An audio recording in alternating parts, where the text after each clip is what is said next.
Welcome to a special edition of our Cord Cutting Today show, where we're going to give you a quick breakdown on everything that was announced at the Apple TV event today. Now, if you're new here, hit that subscribe, hit that thumbs up. We do daily news coverage of the world of cord cutting, reviews, guides, how-to, and even cord cutting Q&As all right here to answer your cord cutting related questions. So hit that subscribe, hit that thumbs up, and hopefully we can help you break free from the high cost of cable TV.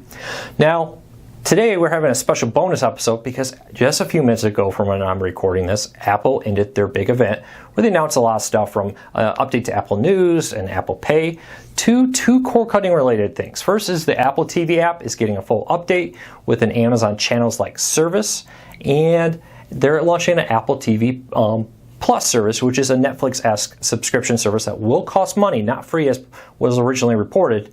That will launch later this fall. Now, in the show notes down below, I have a link to our full breaking news coverage. That was kind of a live breakdown of everything that was announced as it was happening in real time, so you can read all the details of what I'm about to cover. But let me break down some of the news for you. First of all, with the Apple TV app, it is coming to other devices. Roku and Fire TV were announced. It is coming to some smart TVs, including Samsung and Vizio. I'll have a full list of those in the story down in the show notes, which is great news. You'll now be able to use the Apple TV app on other devices. And you'll also be able to, through the Apple TV channels, subscribe to other streaming services like CBS All Access, HBO Now, Curiosity Stream, and more. Now, if you've ever used Amazon Channels, which allows you to subscribe to all the same services that Apple pretty much announced and more, you're going to be right at home. Now you'll be able to use your Apple ID and your Apple Pay to subscribe to different streaming services, all managed through the Apple TV app, and without having to worry about different logins, different PayPal accounts, or hey, how do you cancel that service? It'll all now be managed through the Apple TV app coming later this year. The downside here is some of the bigger services people are hoping for, like Hulu and Netflix, were not announced, but they could always be added at a later date, though Netflix has already stated they're not interested in being added into the Apple TV app, probably because Apple takes a cut of that revenue that people make. And as you would expect, Netflix doesn't want to give you a cut of their revenue. The Apple TV Plus service is what I think most people will be excited about, which is a subscription Netflix-like on-demand, commercial-free streaming service that will cost an extra amount of money. Apple did announce that it will not be free. There will be a subscription monthly fee to it, but did not say how much that will be. The service will launch this fall with a collection of Apple original content from people like Oprah and Steven Spielberg. Apple did not announce any third-party partnerships to bring third-party content to the Apple TV Plus streaming service.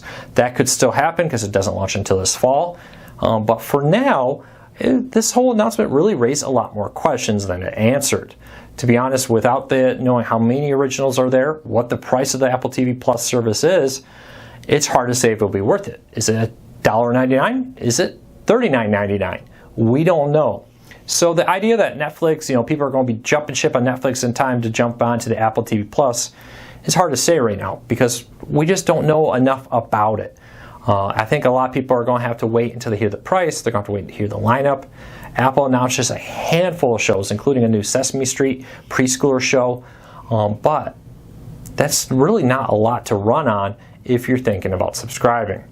Now, I am excited about the idea. I think the ability for Amazon channels and Apple TV channels to kind of revolutionary how you subscribe to multiple streaming services, all managed in a single place, is a great step forward that will help cord cutting advance.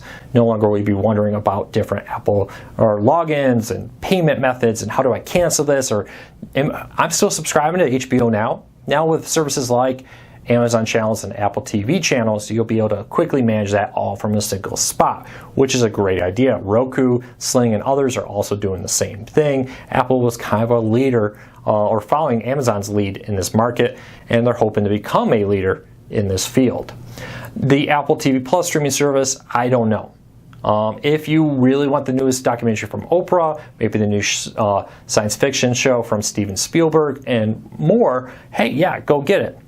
But the question is, will it offer enough content to justify the monthly cost when it's going to be going head-to-head with Disney Plus, Netflix, Hulu, Amazon, all with huge, rich libraries of content that they'll be able to pull from. So we'll have to see what Apple does next. I'm really not sold on either this being a good or a bad thing. I'd love to hear what you think about the new Apple TV Plus service and the Apple TV channel service. Will you be moving your subscriptions over there or not? Let me know. A few other announcements is there's a new update to the Apple News app, which will allow you for $10 a month basically to subscribe to over 300 magazines, a bunch of news sites including the Wall Street Journal and the Los Angeles Times, to name a few, and get all that in a single spot for one monthly feed that you will now be able to share with your family and friends for that price. So one subscription, multiple people can use that account. Past that, really not a lot of CoreCon related announcements. Apple Pay is being expanded with a new physical credit card if you want to use Apple Pay at places where it's not accepted. So we'll be posting, again, a link in the show notes with full details, updates all day as we learn more, and we'll be watching this story very close as we get closer to the launch of Apple TV channels and Apple TV Plus. Thanks for watching. Hit that subscribe. This has been a quick breaking news update, and we appreciate your support.